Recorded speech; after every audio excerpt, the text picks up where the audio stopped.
Guys and girls, so this is where my camp was. I just cleared up everything, make sure I never left anything.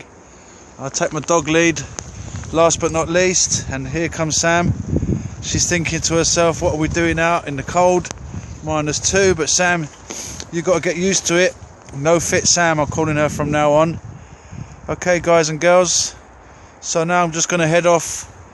I'm going to go sort of south from my position here. Alright guys and girls, and as I'm speaking, the snow's falling again. Absolutely lovely. So just bear with me, I'm going to go down the path and then carry on filming, okay guys and girls?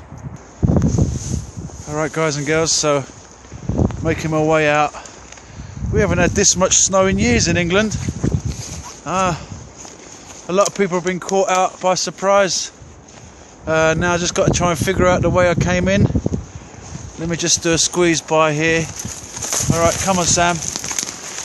Come on then. There you have it guys and girls. You can see how much it snowed, and it's snowing quite nicely. Hey Sam. Alright guys and girls, look at that. Beautiful Regent's Park. I'm probably one of the only people in the park at the moment. Oh, there's a couple of people here. Alright guys and girls, so I'll film again in a little bit. But look how beautiful it is in the park today. A lot of people are not out. Alright guys, see you in the next clip.